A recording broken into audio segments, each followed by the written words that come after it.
campus in the near future and connect with you further. So with that said, I'll just ask for a quick yes from my hosts that you can see my screen and there's nothing interfering.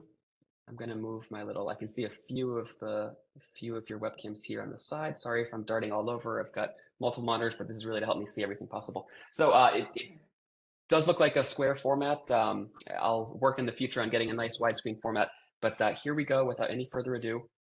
A lot of what I say, obviously I'm tailoring the talk to you as faculty at the University of Connecticut, but for the most part, everything I'm saying would apply equally to any American institution. And then contextually, it should be self-evident, but a lot of this would apply to any non-European university or even non-university research institution in general. But hopefully it's clear with context, and of course, you can ask questions towards the end.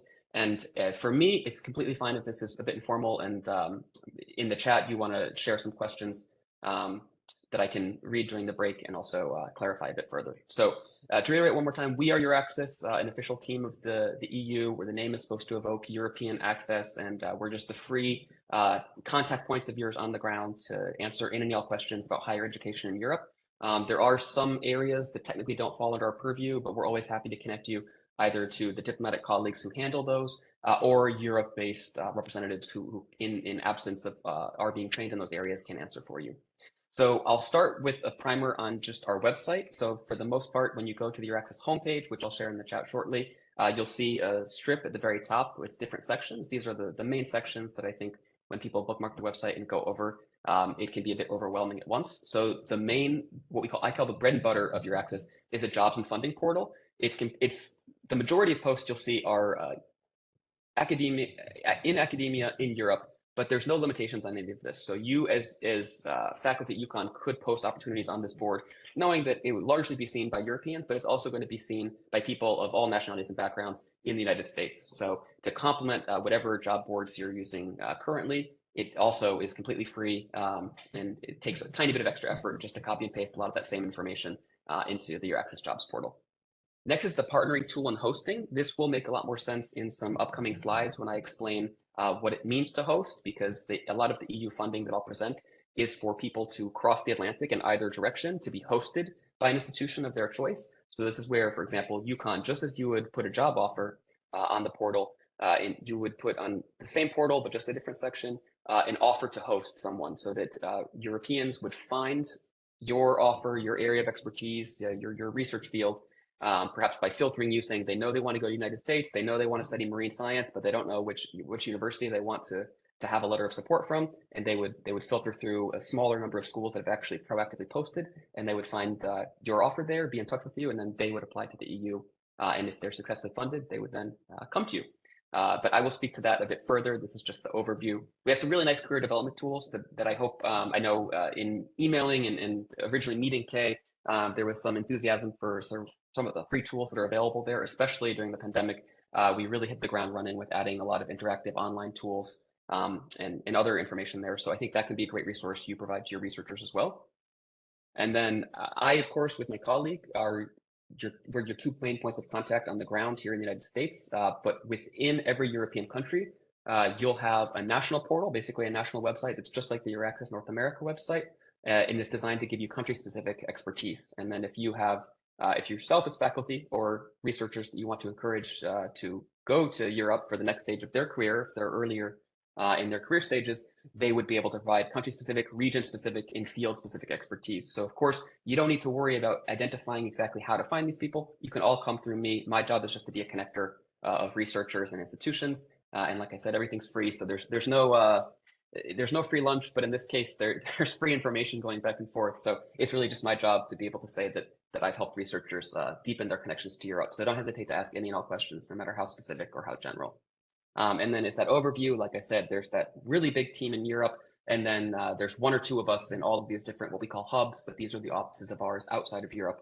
So it's two of us in Washington, D.C. covering all of North America. And you can see the other continents and regions there. So I mentioned the national portals or the websites. Some countries will have a website and then a small number of people throughout that nation. Others will have hundreds of staff members. In this case, it's about 600 service centers spread throughout these countries. And I believe I said earlier I would elaborate what I meant by Europe. So when I say that we are a program of the EU, of course, I'm referring to primarily the 27 EU member states. We all know about Brexit a few years ago, or a number of years ago at this point, and the UK leaving. However, you see them on this list, and you see a lot of other countries that are not EU. These are the list of countries, with the exception of Switzerland, that have bought into the program. They negotiate bilaterally with the European Union. They figure out how much they have to pay, and they get access to the European research area, or basically the EU's funding on an equal basis as EU member states. So if you have colleagues in Turkey, if you have colleagues in Norway, which is not an EU member state, and you're interested in collaborative research or receiving perhaps postdocs at UConn from those countries, the fact that they are not from an EU member state country it's not a negative or doesn't affect them in any way. If they are from one of these countries here, with the exception of Switzerland, in certain cases, they are eligible for these programs because they've sort of paid in. So I'll explain in a few slides from now what these different schemes and funding programs are. I won't read this or go over this in great detail, but I do want to include this slide for your digestion afterwards when you access the PDF, and that's just to reiterate the EU's global approach to research innovation. Our neighbors to the north in Canada actually have announced as of last November that sometime this year they will be joining Horizon Europe. Horizon Europe is the EU's what we call framework program for research innovation. So the European Union puts out, in simple terms, the budget and the priorities for research on a 7-year basis. So I joined this job in the final year of the previous 7-year program, which was called Horizon 2020. And when the pandemic hit, I was really initially worried that where's this money going to come from? There's budget cuts everywhere. Everything's being reallocated. And it turns out, even before 2014, that full 7-year budget had been set and allocated, and the priorities had all been determined. So everything moved forward full steam ahead. So I'm happy to say that this program, the current program we're in, Horizon Europe, and I'll switch to that graphic now, began in 2021, runs through the end of 2027. So we're approaching the middle of this. And for the most part, my job at EURAXESS centers on promoting information and helping answer questions about pillars 1 and 2. So in, again, simple terms, there is a bit of nuance to this if you wish to email me afterwards or schedule a separate Zoom call one-on-one. But in simple terms, you can think of the excellent science pillar, pillar 1, is funding for grants and fellowships for individual researchers in a bottom-up capacity. So this is where, and I'll show some slides that show you as faculty further in your careers will have opportunities to go to Europe for long-term if that's of interest. Hopefully, I won't get scolded too much for poaching great talent in the United States to go to Europe, but that will be an option for you. There also is options to join European teams, remain at UConn or whichever university you may be based at, but still receive EU funding. But for the most part, I am talking about bottom-up funding for all stages of one's research or career, but this can be something you also promote and encourage to your students and your researchers at UConn. But it goes in both directions, so this is also how you can recruit some excellent quality postdocs for 1 to 2 year stints at UConn, and then they would return to Europe for a final 1-year stage of the postdoc. I'll explain what these are in some more detailed slides, but as long as you have this sort of overarching graphic in front of your screen, these European Research Council grants, or ERC grants, these start for people who are 2 years post-PhD, and then they go through all stages of your career. And this is primarily to go to Europe. So this is where if you have current PhD students or postdocs who are looking for the next step and they're open to the world, you could encourage them to look at the call calendar, get familiar well in advance, and perhaps prepare an application for themselves to go to Europe. This is also something where you can, if you have colleagues in Europe, partners, would like to find partners, you can encourage them to register as interested host institutions and then attract applicants from all over the world to go on these grants. Now, the Marie Skłodowska-Curie Actions, you may have heard of these under the previous name of just Marie Curie Actions. They've added her Polish maiden name in a nod to her roots. The MSCA fellowships are primarily, the main one for mobility are called the postdoctoral fellowships for, like I said, a 1 to 2 year postdoc. It's for people of any nationality to go to Europe. So this includes someone who is European in Europe, perhaps moving 20 kilometers or 20 miles across the border to a new country, because the whole mechanism here is you have to go to a new country. And it also allows you to go in the other direction. So someone in Europe going to UConn or any country they want. And then the middle example that I just neglected to give is that this is open for anyone. So someone who is currently a PhD student at UConn, for example, could go to the European country of their choice. You don't have to be from Europe. So really, this is about mobility in either direction. for some high quality postgraduate work. Now, the acceptance rates of both of these are quite low, below 20%, so they're competitive. That's why I really don't encourage applying on a whim. And I can go into more detail what might need to be prepared. But the call calendars are all published well in advance, so this is the kind of thing that you can either look for yourselves, depending on your career stage. And I'd say the ERC Council grants are great for long-term stays in Europe, and then the MSCA actions to recruit great postdocs to your lab. And these are all fields, I should say. You may see on the official EU websites for both of these schemes where they talk about science. And I should just say, in a very general sense, they're sort of using a more European definition or perspective of science because these are not limited to the STEM fields. Like I said, these are bottom up with no predetermined priorities or categories. So you have to help categorize the research proposal is the applicant so that they can assign the correct expert evaluators to it. But there are people in the social sciences, humanities, and arts that apply for these and are awarded. In fact, the chair of the Marie Curie Alumni Association North America chapter that covers all of North America is herself an historian. So I think the proof is in the pudding in that case. Now, I don't think, unless in the Q&A perhaps we get a bit animated and there's a lot of interest in this, I won't speak in too much detail about Pillar 2, but I just want to go over this so you can also consider this for yourselves, for your careers. Pillar 2 are top-down, it's funding for top-down projects, meaning the European Commission or the EU in advance, and in simple terms, on a 2-year basis, within every 7 years, they're released for 2 years, 3 years, and then 2 years. They set what the calls are, and they're all based on global challenges. And you, as a part of a consortium, would apply with European partners, and then, of course, UConn, American partners, partners from all over the world. And then a consortium wins each call and wins the bid, and then goes out and carries out that work over the period of many years. So this is an option where you would be able to stay at UConn as a principal investigator and have your colleagues from all over the world, including a minimum number from Europe, and carry out the research. The difference is it's not bottom up where you're proposing the problem you want to tackle. You're just proposing how you're going to carry out the research that the topic has already been set out. The website to go over this is called the European Union Funding and Tender Opportunities Portal. It is overwhelming when you're first looking at it, just to be very frank with you. That's why there are some how-tos, some recorded videos that I will send in a post-event email afterwards. Once you get familiar with the filters, with the terminology, once you've looked at a few example calls, I think it does become much more manageable. I also want to very transparently just come forward with some information on Pillar 2, and that is that so we talked about those non-European Union member states that pay into the budget and negotiate with the EU, and then they become part of Horizon Europe. This is called becoming an associated country.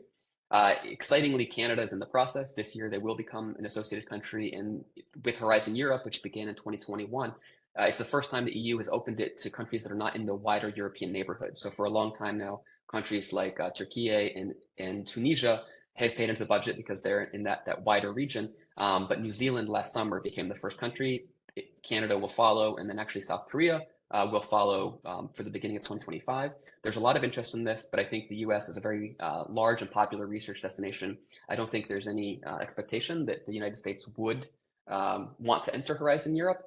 So with that in mind, as a high income country, you can apply to join a consortium in Pillar 2. It would be without funding, and that's also partly why I don't want to go into great detail on this. You would unlock European know-how, joining teams. You can bring your external funding wherever it's from. You're unlocking 95 billion euro, or here you can say it's over 103 billion US dollars over the 7-year period. That's across all 3 pillars, and the majority of this is in pillars 1 and 2. The one exception to this is health, and I was very encouraged by the fact that the host shared with me some information that there indeed are a number of researchers in the health field. And this comes down in short because the NIH and the NSF will fund international researchers. So it's not exactly a bilateral agreement, but the EU reciprocates this and will fund PIs in all of the calls that are in that first cluster of Pillar 2, the health cluster. So that said, I would encourage you, whether you're in the health cluster or your field would fall under one of the other the other 5 clusters that remain, to consider this. If you do not take funding, you don't have to sign the model grant agreement. So there are additional freedoms and flexibilities that come with this. And ultimately, as a third country, that's the sort of term for the US or other countries that are not associated to Horizon Europe, you would have the European partners leading the proposal process. So if you have existing PI colleagues, partners, friends in Europe, I would encourage you to look with them to see if there are any current or forthcoming calls that might be of interest. I will take a look in the chat at some point very soon, perhaps as we start to begin the Q&A a bit down the road, and see if there's more interest in me elaborating anything. So perhaps in that spirit, I'll go through some slides more quickly than others. All of this will be available for you to look at afterwards, and then be in touch with me and Kay and Zoe afterwards with questions as well. And I'll be happy to speak for as long or as little as I need to after the event. So again, just highlighting this concept of international participation and the EU's openness. So for the most part, everything I'm saying is for researchers of any nationality. So when I say institutions in the US, whether you are an American citizen or not, does not apply. Almost everything here is about which institution are you based at and where do you want to go. So for the most part, what I'm saying, you can host people coming from Europe. They themselves do not need to be European citizens of any European country. They have to be long-term residents of any of the countries you saw on that list before, with the exception of Switzerland, in order to go to UConn for a 1 to 2 year postdoc. And I will have some slides that show the names of all those different funding schemes. Now, I mentioned that US is a high income country, as according to UN definitions, and it's not an associated country, meaning the health fields will be the only cluster that's funded under Pillar 2, if you're interested in that top-down funding of Pillar 2. I don't know if this makes my argument stronger or weaker, but if you have PI colleagues you've worked with in the past from what are defined as low or middle income countries, they will be eligible for funding. So I say this just to encourage you, if you already have partners in mind from past projects for potential future projects you've been considering, if you were to have a colleague, let's say from Panama, just randomly picking a country that is not European and it's also not the United States, you could encourage those PIs to join you and join European colleagues to put together, to answer one of the calls. And if your proposal is selected, you would rest a bit more easily knowing that they are funded and that you can either bring your own funding externally of the European Union or continue and not sign the model grant agreement. So there are some options there. I'm very happy to elaborate as needed. There are a few exceptions, even outside of health, where you would be funded, and that is where in the individual call for proposal, if the topic explicitly mentions collaboration with the United States, and there are certain areas where, based on the geography of the United States being well known in certain research areas, you will see this called out. There's specific agreements in place or modalities, like in the health cluster, like I mentioned. And then even if not, the leader of the application, of the proposal, can argue why your participation is essential, and it has to be justified. This is not, a small number of cases like this happen, but you can make the argument. So I wouldn't discourage you from at least looking and seeing if you're interested in remaining at UConn and joining an international team, if you see any of these top-down calls are relevant to you, in looking into this. And like I said before, if you join as what's called an associated partner, which has gone by different names in the past, you don't have to sign the model grant agreement. So certain calls, like I said, will specifically be flagged as seeking international cooperation. So don't limit yourselves. This link will be clickable when you access the PDF afterward. It's very pithy, very detailed, how and why to participate in Horizon Europe generally. This is for both of the pillars that I work in, pillars 1 and 2. So I'll encourage you to read that in detail along with all of the other resources. And I'll be sharing some of these in the chat as well. Just to quickly start to wrap up on Pillar 2, I want to give a percentage overview on the raw number and the percentage in each cluster, each thematic area where international cooperation is encouraged. So I mentioned before, if you are in cluster 2, culture, creativity, and inclusive society, and that's not the health cluster. I mentioned before, there's not funding for that. That's automatic. In this case, you'll see that more than a quarter percentage-wise, though, encourage international cooperation. So this is where the case can be made that your participation is essential. So I encourage you, regardless of your fields, to look into the top-down calls in Pillar 2. This is a quick screenshot just to let you know what you'll be looking at when you go to the EU's Funding and Tender Opportunities portal. As of a few days ago, it actually underwent an upgrade. So you'll see the screenshots, the layout will be a bit different. But I do want to let you know sort of what the main header sections look like. And if you have any trouble navigating this, you have any questions, connect with me. I'm happy to meet you virtually and do some screen sharing, go over it. Or if you just share with me your field, your potential areas of interest, we can just go through together and search. Like I said, everything in 2 or 3 year basis is laid out in what's called a work program. You can look here just in this example. So I picked one of the clusters, climate, energy, and mobility. It's a 540-page PDF. This is because they list all of the calls, whether they're open or not, for that 2-year period in detail with all of the legalese and requirements and information, descriptions.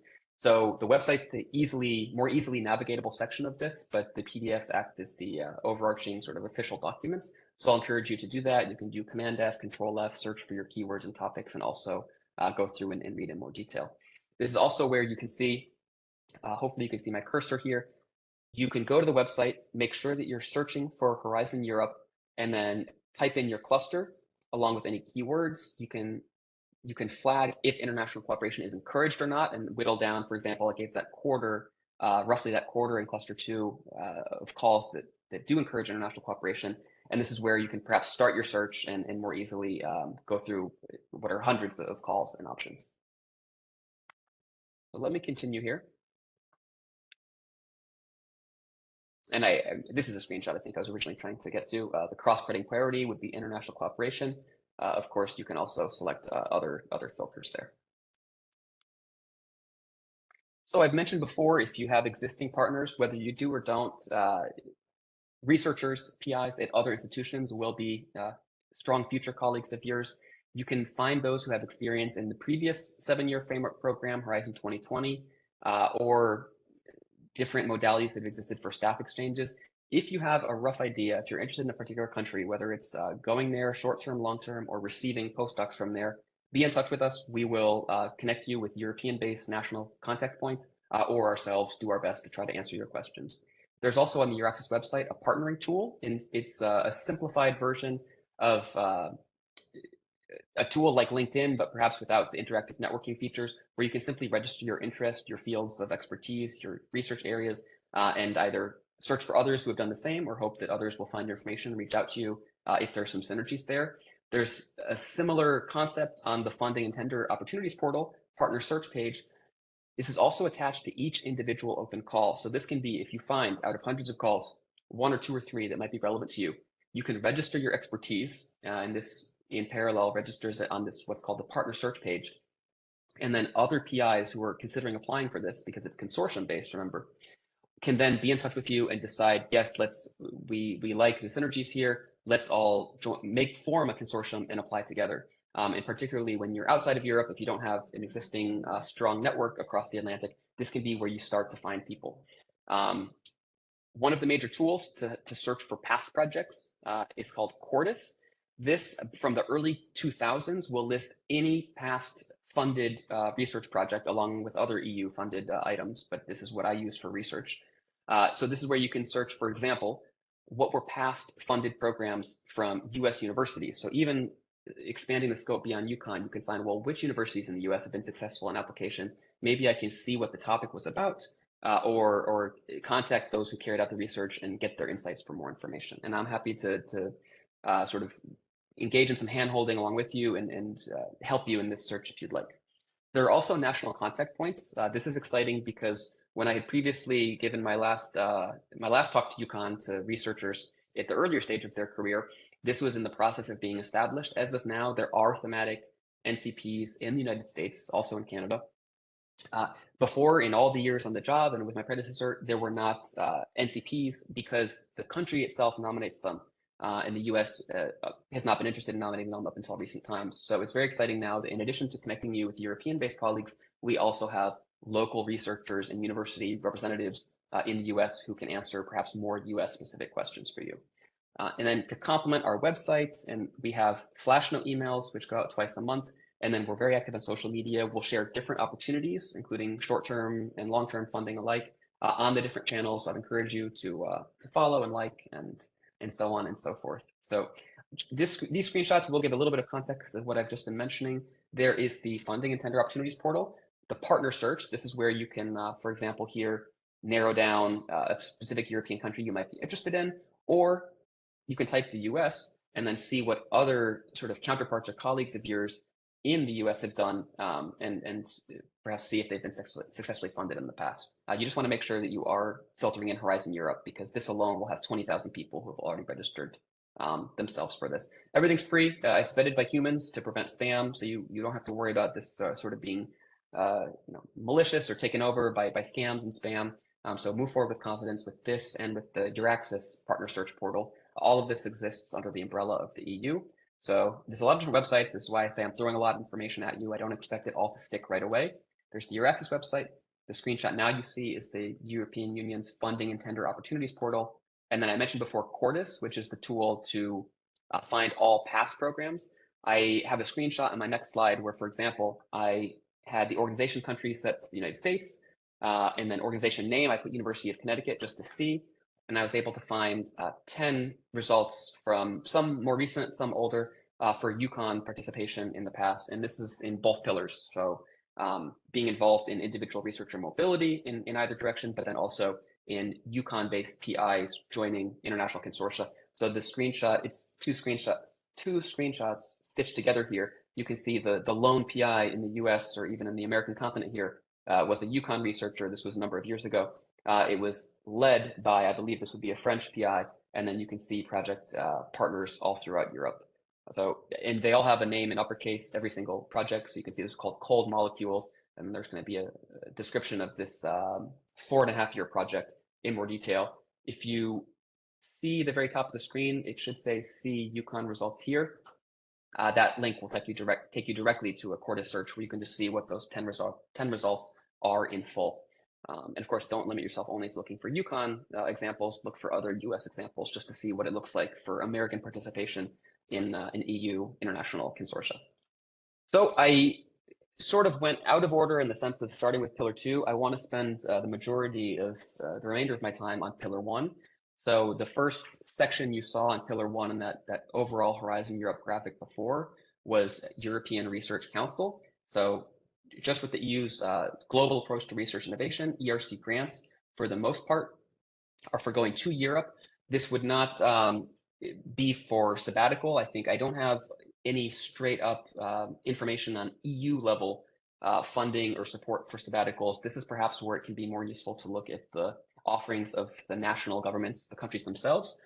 So if you tell me a country you're interested in, we can connect offline or during the Q&A, and I can just off the top of my head share some of the funding organizations that exist in that country, whether they're governmental or not, and perhaps think out loud with you.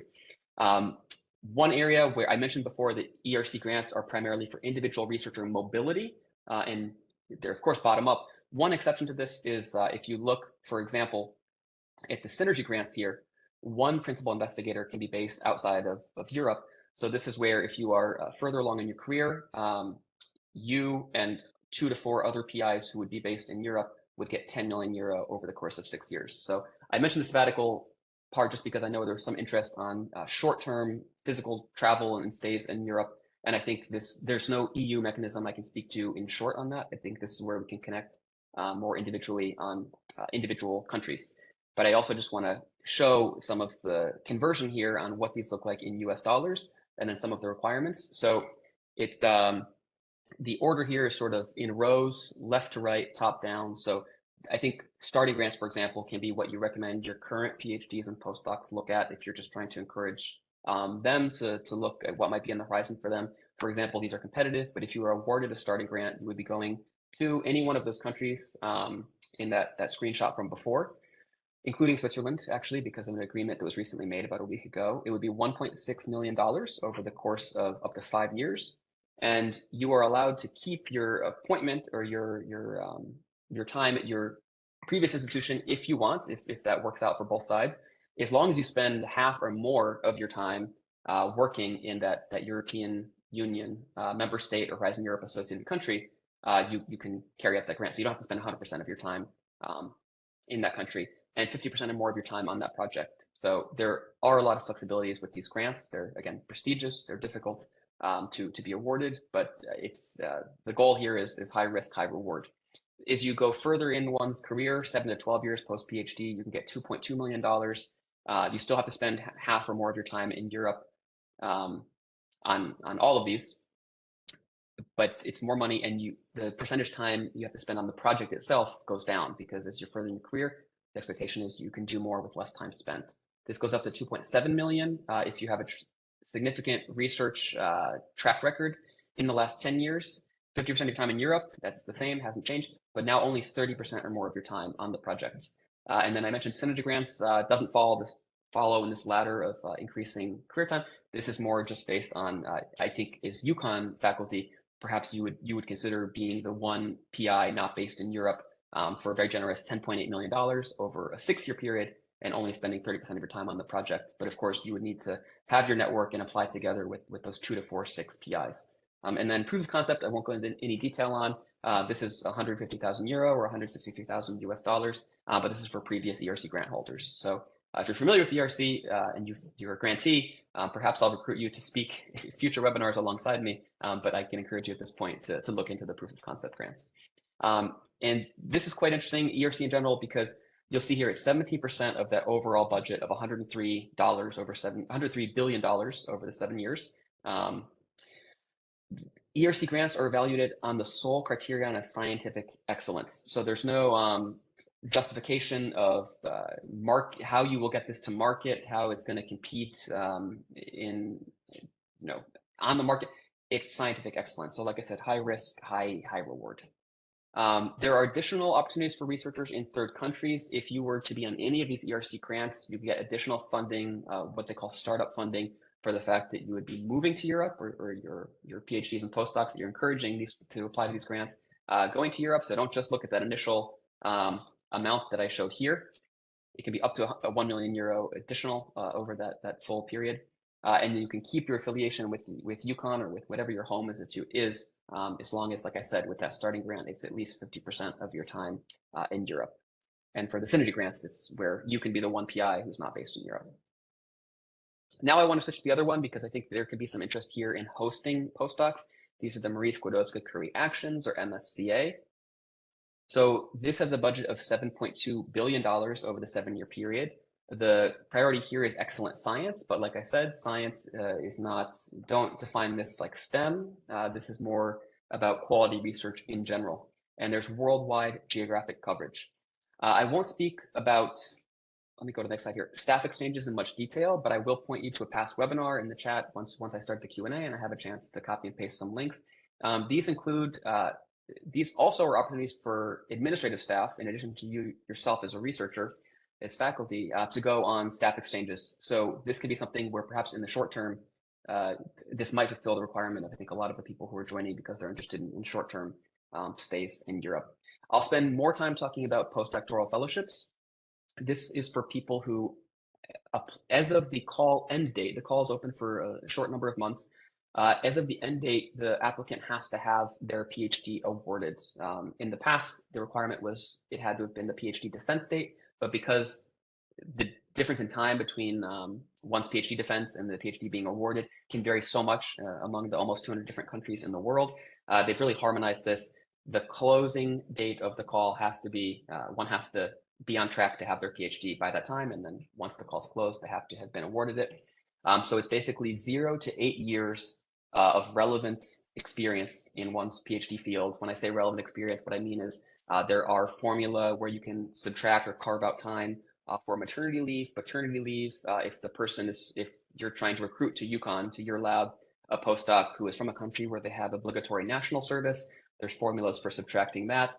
So don't think of it as a hard 0 to 8 years, but they do have to have the PhD.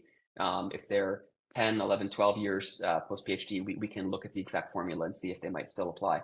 But this can be a very great way to get competitive applicants, competitive researchers to UConn for 1 to 2 years. They're making their proposal as part of the application. They have a letter of support from you. They apply with that to the European Commission saying, I will go to UConn and carry out such and such research. And if they're awarded it, they then go and carry out that postdoc with you. And the salary is generous. I don't have exact figures right now because the call date's actually scheduled to open in mid-April. It will close on September 11th of this year, so actually about 5 months. But that early to mid-April opening date actually will be pushed back unofficially by a week or two. As soon as that date's available, I'll post it on our website because they're working on updating the salary amounts for sort of cost of living and inflation adjustments. So there's a formula. It's basically a set amount, and then every country in the world has a country correction coefficient, basically a certain percentage that you would adjust the main number to based on the realities of that country. So you would take the percentage for the US and adjust it, and then there's a whole table that explains what that postdoc salary is. So they do have Europe-based national contact points when they have questions about how to carry out the research. They have to have residency permit back for when they get back to Europe. So we will connect them to all of the European-based national contact points. We will also connect them with the Marie Curie Alumni Association North America chapter. And like I said, the chair of that is based in Massachusetts, and they do have people all throughout New England. So there is a wide and deep support network for anyone who would want to do a postdoctoral fellowship at UConn. So I'd encourage you to do that. If you are interested, this may be more for Kay and Zoe, but there are also opportunities to create doctoral networks. So this is basically UConn joining with other European countries to make a doctoral program across several different universities, and this can include non-academic institutions. So for joint and industrial doctorates, including academic ones. So if you are looking for options to even recruit PhDs, but not exclusively to do the PhD at UConn, doctoral networks are an option. So I think regardless of if you're looking for an opportunity for yourself, for the university in a wider sense, or for researchers who may be a bit younger at the earlier stages of their career, and then staff exchanges for administrative staff, really there's a bit of something for everyone here within the MSCA. There's also co-funding, which can fund PhD programs. And then this final block on the bottom right is not applicable to us in the United States. So I'll skip that one. Again, as I screen share, these links won't be clickable, but the PDF that I share right afterwards with everyone will be. I mentioned before in one of my earlier slides, the global approach to research innovation. I would encourage you to read that communication to get a wider sense of the EU's commitment to involving non-European countries and even countries that are not associated to Horizon Europe in the wider global research ecosystem. Horizon Europe, in short, is the link. I want to leave you with the link to that homepage. If there's one thing you remember, it's that we as EURAXESS are a resource for you, and everything we do is free. My job is to connect you more to Horizon Europe. And of course, Horizon Europe is that overarching research and innovation platform and program for researchers of all nationalities all over the world. So you can read the International R&I Cooperation website, and then of course visit our homepage. We, as last summer, hosted an information session on Pillar 2. So I think in the short term, in addition to connecting with us and asking us your questions, you can also go through that recording where we talk about the top-down international open calls for international collaboration, whether you would find an open call with funding, are interested in joining with external funding. I think that info session is quite up to date and we'll have information for you. So please do look into that. There's also something called, I don't have any links to current or upcoming ones, but I can share with you past ones just for archival purposes. Info days and brokerage events. These, during earlier stages of the pandemic, were virtual only. They've gone back to being hybrid. So it's great for people in Europe, but fully accessible for me and for all of us in the US. So basically, these are cluster specific. This is for Pillar 2. Info sessions on the open calls on how to get involved, whether you have experience or don't. And then the brokerage events are tied to these. This is basically the terminology that gets used by the European Commission for matchmaking and networking events. So whether you join live, which with the time zone difference is not always convenient, or not, they basically have free online platforms where you can upload information on your research area, on your lab, on what you do, and asynchronously, colleagues in Europe and in other parts of the world can sort of read your pitches, read your information, and then be in touch with you afterwards. I try to attend as many info days and brokerage events as I can, just for the sake of following along. And I've even been contacted afterwards to try to get some additional outreach on behalf of certain PIs and research universities. And I'm always happy to do my part. So look into these. If you subscribe to our emails, you'll see we promote the brokerage events whenever we can, but they're tied closely together. Sometimes they happen within a day of each other, or within the same week. So that the idea is you can attend the virtual info day, learn a lot more, and then attend the brokerage events a few days after that, and potentially find partners to apply for some of these calls. The brokerage events, I just want to leave with a quick parting thought on those. They oftentimes have registration dates that close. It's not like this webinar where you could have registered an hour before or last night. The registration will close a week or two before the event itself happens, because there's a bit of matchmaking involved in proactive filtering and screening on behalf of the event hosts. So they don't want someone to come last minute and not be familiar with the agenda, not be able to circulate the attendee list in advance. So I encourage you to really look at those with time. And then we just had last week, the European Union's annual European Research Innovation Days, or RI Days. All of this is archived and recorded, so this will be a clickable link that you can go through and you can find all of the recordings of this hybrid event that took place over 2 days. So I think I'm leaving just the amount of time I want for Q&A. I will spend a minute going through the chats, seeing if there's been any questions and comments. I also will share a bunch of links that will also go out in a post-event follow-up email that Kay and Zoe sends. But in the short term, I want you to be able to click and bookmark a few things as well. So this functional inbox will reach my colleague and I. So please do email us at northamerica@euraxess.net. This was a QR code you can scan with your phone, but also I'll share a link in just a moment. And then we're active on all of the social media channels you see below. And most of our outreach, including in-person outreach, if we have the means to record it, is archived on our YouTube channel. So you can go out and find perhaps more in-depth talks we've given on those postdoctoral fellowships of the MSCA or the European Research Council grants. So I leave you here with this slideshow. Bear with me a moment. I will stop my screen sharing